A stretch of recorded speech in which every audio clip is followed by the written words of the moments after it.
toutes et tous, un grand plaisir d'être avec vous ce matin, enfin ce midi d'ailleurs, avec une question dont l'introduction d'Edoui me plaît beaucoup, parce qu'en effet, je pense que mettre la charrue avant les bœufs et se laisser piéger par cette 5e République qui ne nous va pas bien dans ce courant émancipateur qui est attaché à la démocratie, au pluralisme, à d'autres façons de faire vivre tout simplement la décision collective. Donc je pense qu'il faut prendre les choses dans l'autre sens et se rendre compte qu'en effet, ce que nous avons à déjouer aujourd'hui, c'est un duopole qui s'installe, et pas simplement en France, entre un pouvoir en place qui aggrave des solutions qui ont été appliquées depuis en gros l'ère Thatcher partout en Europe, et l'extrême droite qui s'ancre dans les têtes et qui s'ancre dans les urnes. Et donc face à ça, aujourd'hui, on est atomisé, on est inaudible, et donc on a la responsabilité de faire grandir l'espoir d'une transformation sociale et écologiste qui puisse arriver à gouverner, mais pas simplement, je veux dire, à grandir dans la société. Et la question que tu poses sur le rapport aux mobilisations, c'est vrai que l'espoir aujourd'hui, elle vient à la fois de la colère et de l'humanisation de la façon de dire la réalité politique avec les Gilets jaunes. C'est aussi les jeunes pour le climat. Je pense que cette mobilisation, elle est fondamentale et que la question écologiste est une entrée majeure, même s'il y a une écologie possible du côté du repli et une écologie, je dirais moi, conséquence dans la critique de la loi du profit et du capitalisme, et que c'est ça aussi qu'il faut qu'on arrive à amener dans le débat aujourd'hui, et plein d'autres mobilisations, plein d'autres mobilisations dans la société, mais qui se font quelque part en dehors du champ proprement politique. Et donc cette relation entre l'espace politique et la société pose l'enjeu des médiations, du pluralisme de nos forces, et de comment on est capable de mettre en mouvement un nouveau tout, c'est-à-dire une espérance qui renvoie quelque chose. C'est-à-dire que pour moi, c'est un aller-retour. C'est-à-dire que la mobilisation sociale, elle est d'autant plus mordante, d'autant plus forte, d'autant plus percutante qu'elle est adossée à une espérance. Et la politique, elle fonctionne, l'espace politique, y compris institutionnel, ne transforme réellement que s'il est adossé à une mobilisation populaire. Et j'ajouterais qu'il y a aussi un troisième espace, et qui, je trouve, se réveille aujourd'hui, c'est le mouvement culturel et intellectuel, où il se passe beaucoup de choses en ce moment, de l'esprit critique, le fait que même, quoi qu'on pense sur le fond du menu détail des propositions de Thomas Piketty, le fait que Piketty soit en une des ventes, lui, et après d'autres, ça veut dire aussi qu'il y a un regain de combativité, de contestation du modèle de la loi du profit, etc. Et ça, ce sont des belles nouvelles. Et c'est pourquoi, je sais qu'on va avoir très peu de temps, je vais aller tout de suite dans quelques propositions, parce que c'est bien de se retrouver, et je suis très heureuse de ce tour de table, et d'ailleurs on se parle des fois en public, pas en public, dans tous les sens, on se rencontre dans les luttes, et je pense qu'il faut qu'on avance comme ça. Donc on a travaillé depuis le Big Bang, qui correspondait à cet électrochoc qu'a constitué pour nous les élections européennes, et on l'a fait ensemble avec vous. On a dit c'est plus possible de continuer comme ça, et donc il faut se remettre à se parler, il faut des passerelles, il faut abaisser des murs là où beaucoup en ont été mis, et il faut qu'on apprenne à faire ensemble, à se parler mais à faire ensemble.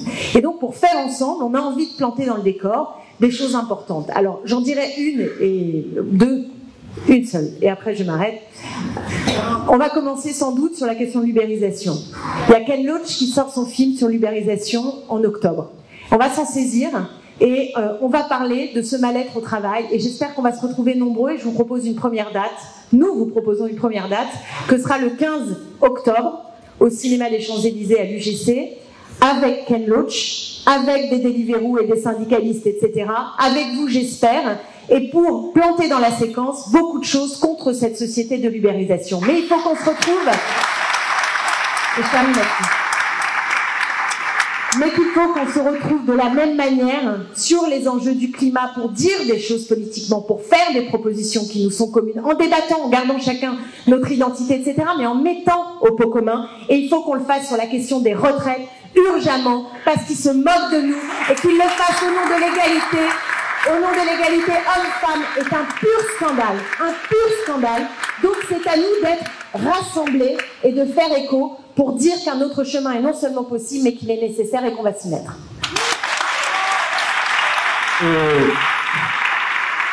Clémentine a fait 4 minutes, donc on a déjà un petit peu de retard. À toi, Olivier.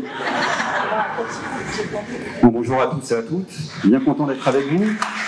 Je voudrais commencer pour répondre à cette question par la citation d'un journaliste et militant, Félix Piat, que citait Daniel Ben Saïd souvent, et qui en 1848 disait la chose suivante. La République dont le président est affublé du titre de chef de l'État n'est pas la République, c'est la royauté.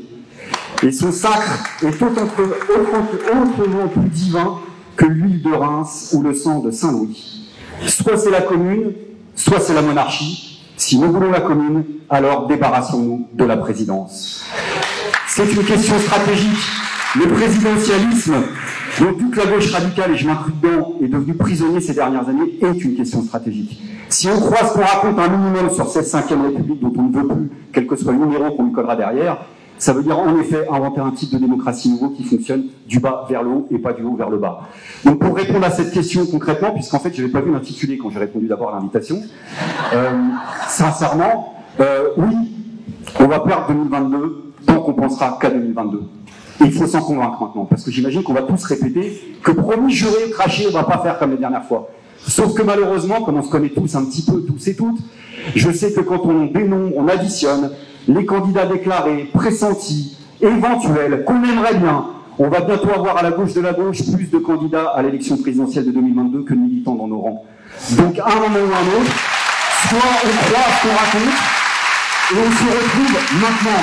L'urgence sociale, l'urgence écologique, l'urgence politique, l'urgence terrible politique, qui fait qu'au moment où je vous parle, si rien ne se passe dans notre camp au niveau social et politique, à ce petit jeu-là, en effet, les meilleurs ennemis du monde pourront phagocyter toute la vie politique, et l'hypothèse d'avoir Marine Le Pen, présidente de la République, n'est plus un cas d'école. Donc il y a le feu dans le lac. Ça veut dire qu'il faut se retrouver à partir de l'urgence et des enjeux que la société nous fixe, ici et maintenant, et se retrouver en permanence, quel que soit l'intitulé, quelle que soit la formule. Nous, on propose de se voir régulièrement. On l'a fait ces derniers temps. On l'a fait au moment de la mobilisation des cheminots, on l'a fait aussi au moment de la mobilisation des gilets jaunes. Pas assez, camarades, pas assez. Parce que tous les doutes sont permis, les critiques sont légitimes, ce mouvement est loin d'être homogène, il ne l'est toujours pas.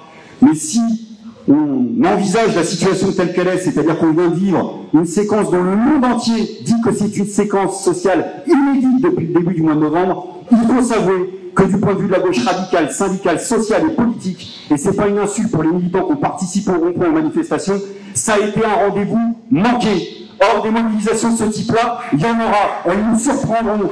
Donc il ne s'agit pas de se substituer, mais simplement de discuter ce qu'on peut faire ensemble, et mieux ensemble. Premièrement, ADP, est-ce que oui ou non, on cherche à mener une campagne en effet pour infliger une défaite au gouvernement par voie référendum sur la question de la privatisation? Oui, mais à condition de mener la campagne qui soit calibrée pour. Si c'est pour mener une campagne d'emblée avec la droite au nom du patrimoine national et des bijoux de famille, d'abord ce sera sans loi, mais c'est surtout sans comprendre l'enjeu qu'il y a derrière. Il faut stopper ce gouvernement sur une question des privatisations au nom d'une certaine idée des services publics qu'on a en commun pour faire le lien avec ce qui se passe dans les urgences des hôpitaux publics, ce qui se passe dans l'éducation de la SNCF. Deuxième exemple, ça a été dit, et je termine là-dessus sur la question des retraites. Il y a une grève générale peut-être reconductible début décembre, qui est emmenée par les salariés de la RATP, peut-être les chinois. La question, c'est pas tourner autour du pot. Est-ce qu'on prend nos responsabilités? Est-ce qu'on soutient cette perspective de bloquer le gouvernement par un mouvement d'ensemble, en y allant cette fois-ci tous ensemble, le même jour, à la même heure, pas simplement se contentant de dire tout le mal qu'on pense de la réforme du gouvernement, mais en mettant aussi en commun ce qu'on a ensemble. Et il y a des choses à mener ensemble. Donc la question qui se pose, c'est est-ce que oui ou non, on mène campagne commune sur la question des retraites, et à partir de la question des retraites, de parler de répartition des richesses, de contrôle des richesses, de lutte contre les inégalités, c'est-à-dire ces questions d'idées qui restent essentielles et qu'on doit mener face au temps en face. Je vous remercie. Marielle.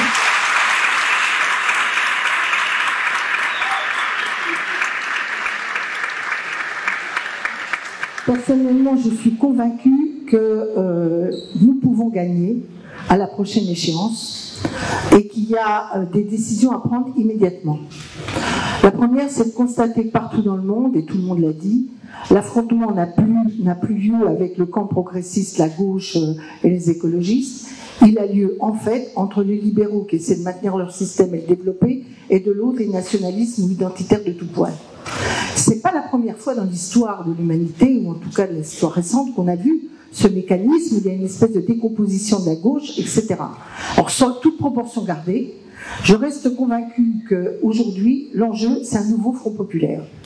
Quand je dis nouveau Front populaire, ça veut dire à la fois fédérer les forces de gauche écologistes, puisqu'elles n'existaient pas à l'époque du Front populaire, mais toutes ces forces progressistes qui veulent créer une alternative, et deuxièmement, y associer des hommes et des femmes qui ne sont pas dans le cadre politique lui-même en décomposition. Donc tout le travail est d'essayer de recréer de l'unité à travers des objectifs communs, ce qu'a dit Olivier, je le partage sur les mobilisations, car il y a d'abord de la mobilisation à engager, mais en même temps, je pense qu'il est fondamental de préparer un nouveau programme de transformation sociale à une échéance qui est à la fois s'inscrit dans un projet, mais à une échéance qui pourrait être une échéance proche. Quand je dis cela, il faut que le programme soit un réel programme de rupture. C'est-à-dire, il ne s'agit pas que ce soit un programme le plus petit minimum commun, car nous avons une crise de confiance dans la capacité des politiques à transformer la vie des gens et notre société. Donc le niveau de ce programme, et deuxièmement, comment il va être préparé? Si on ne tire pas des leçons du fait que les citoyens sont hors jeu les 3/4 du temps des arbitrages politiques, avec un sentiment terrible d'impuissance devant les multinationales, le capitalisme financier, etc. Si on ne fait pas cela, je pense qu'on n'arrivera pas à redonner un contrepoids à ces deux tendances qui sont en train de se développer dans le monde. La deuxième chose, c'est qu'un programme ne suffit pas. Un programme, s'il n'est pas adossé à une nouvelle dynamique de conquête idéologique, d'affirmation culturelle, de revalorisation d'un certain nombre de valeurs auxquelles nous tenons, que ce soit la République, que ce soit l'humanisme, ou que ce soit même la pensée socialiste dans ce qu'elle produit, de collectif émancipateur pour tous, dans lequel l'affirmation de la personne n'est pas son identité personnelle, mais bien sa place dans la société lui permettant de définir sa propre autonomie. Et de ce point de vue, les débats sur la PMA, je ne sais pas si vous avez entendu, je vais faire une petite pub pour Jean-Luc, parce qu'il est bien torpillé par ailleurs, dans la PMA, quand il explique comment l'individu va être construit pour ce qu'il est et pas pour les origines qu'il porte, il y a là des batailles culturelles majeures. Donc ce travail de bataille culturelle, il ne va pas se faire dans le fait de l'indifférenciation entre nous. Il y a toujours eu dans la gauche française, et il y en a encore aujourd'hui, des désaccords qui ne sont pas que des personnes qui veulent être candidats. Parce que c'est des cultures politiques qui sont différentes. Et sans cette symbiose entre nos cultures, on ne rassemblera pas nos concitoyens. Donc moi, dans les propositions de la préparer ensemble d'un commun, de se retrouver régulièrement pour se mobiliser et construire, je termine par une, qui est de faire une grande université militante populaire des forces de gauche et écologistes, en partie avait commencé à 4. Mais qui soit faite dans cet esprit de s'armer collectivement pour affronter idéologiquement la droite, l'extrême droite, les néolibéraux ou les libéraux, mais qui montre comment, entre nous, il y a des différences. Qu'est-ce qui nous permet de converger? Qu'est-ce qui nous permet de diverger? Je pense que sur ces deux pieds, on aurait un pied d'appel. Et effectivement, 2022, c'est pas maintenant. L'important, c'est ce qu'on fait d'abord ensemble pour préparer le terrain à une victoire. Moi, j'ai un privilège ici, puisqu'à la fin, je vais beaucoup parler. Donc, du coup, je vais essayer... On va gagner du temps de parole. Voilà, mais j'ai quand même quelque chose à dire, parce que j'ai honte. Parce que j'ai honte. J'ai honte, et je vais dire pourquoi. J'ai honte parce que je pensais qu'à la génération, on était tous dans l'idée qu'il fallait aujourd'hui ce rassemblement. J'ai honte parce que j'ai entendu des sifflets que je n'ai pas compris. Sifflets contre l'écologie politique, contre la justice sociale, contre des idées qui, y compris au niveau européen, nous ont rassemblés, Raphaël et moi. J'ai honte parce que si l'union, ce sont des combats, si l'union, ce sont des propositions, si c'est une bataille culturelle, si c'est un Front populaire, une université, ça doit être d'abord un esprit, mes camarades. D'abord un esprit.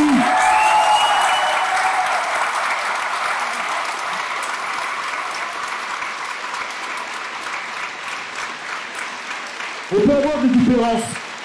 J'en ai avec Raphaël. On peut avoir des différences stratégiques notamment. Qu'est-ce qui nous a opposés sur le fond? Rien, disons-le. Alors qu'est-ce que vous avez sifflé? Des différences stratégiques. Mais qui sommes-nous? Nous, pour donner des leçons à tout le monde.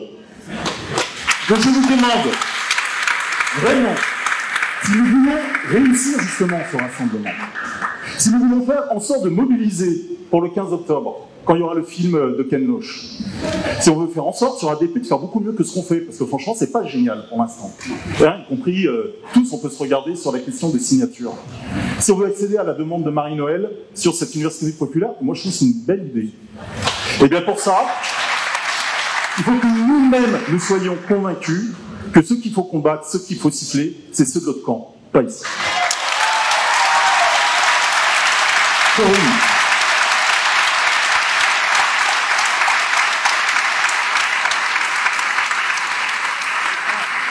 Je vais essayer de revenir à ta question initiale, Héloïse, sur la course des petits chevaux et le fait que c'est très contre-productif de penser tout de suite à la présidentielle. Et effectivement, je suis complètement d'accord.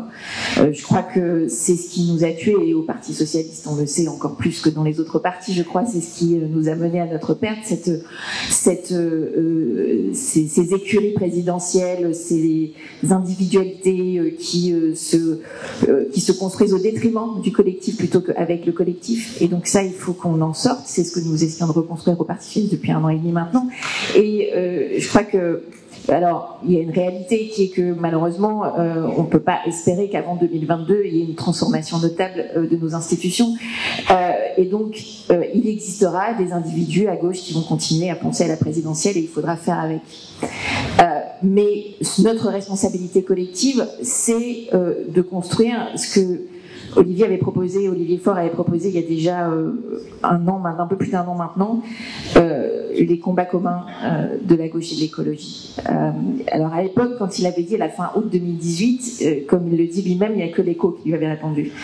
Il apparaît dans des airs, et puis il y a eu depuis le résultat des européennes qui nous a donné raison, et dans nos efforts déjà pour les européennes, avec Raphaël Glucksmann, avec Nouvelle Donne, avec le PRG, d'essayer de construire un début de rassemblement. Nous n'avons pas réussi autant que nous aurions voulu, mais je crois que c'était le bon chemin, et nous allons persévérer à travers les municipales que nous préparons aujourd'hui, ensuite les départementales et les régionales, parce qu'il faut prendre les choses étape par étape, et il faut commencer. Et effectivement, je suis parfaitement d'accord avec tout ce que vous avez dit, par les valeurs, par l'espoir que nous devons soulever, par un projet de société, une vision de la société. Je crois que nous pouvons tous nous retrouver sur l'idée de construire ensemble une république sociale, écologique, laïque, humaniste. Et ça, ce sont des valeurs que nous partageons tous. La question, c'est comment, concrètement, ça se traduit dans des propositions, dans des combats. Il y a bien sûr l'opposition à ce que Emmanuel Macron fait depuis maintenant plus de 2 ans. Il y a actuellement, bien sûr, Guillaume Duval en a parlé aussi tout à l'heure, la transformation du système d'assurance chômage, les retraites, donc tout ce qui est notre système de solidarité, la question de la justice fiscale qui est évidemment qui va être au cœur du débat des discussions sur le budget très bientôt, et ce que la colère qui a été révélée il y a maintenant bientôt 1 an avec la crise des gilets jaunes, c'est-à-dire vouloir tout simplement vivre dignement de son travail et comprendre pourquoi on paye des impôts, c'est-à-dire avoir accès à des services publics dignes à côté de chez soi. Et donc ça, ce sont des combats qui peuvent absolument nous rassembler. Le combat pour la justice sociale, le combat pour une transition écologique qui prend en compte nos besoins de transformation de notre appareil productif et de notre modèle agricole. Le combat pour l'égalité homme-femme, la lutte contre les discriminations sous toutes ses formes.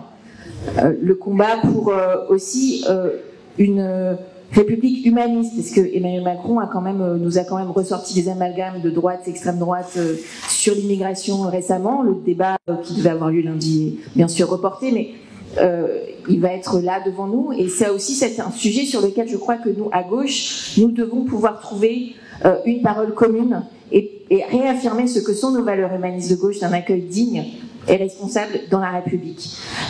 Parce que si nous ne le faisons pas, alors nous laissons le champ libre à tous ces démagogues et populistes qui font monter le racisme, la xénophobie dans ce pays et qui nourrissent l'extrême droite. Donc je crois qu'il y a... Déjà, nous sommes toujours, en théorie, toujours d'accord. c'est toujours facile, Guillaume l'a dit, c'est toujours facile de trouver, finalement, de montrer que nous sommes d'accord sur nos valeurs. À chaque fois, le problème, ce sont des problèmes d'appareil, ce sont des problèmes de personnes, et donc il va falloir prendre sur nous-mêmes. Et je crois que nous avons déjà essayé de le faire dans le passé. C'est un travail que nous avons tous à faire, un peu d'humilité, pour réapprendre à nous parler et à trouver des solutions pour nous rassembler. Merci, Yann.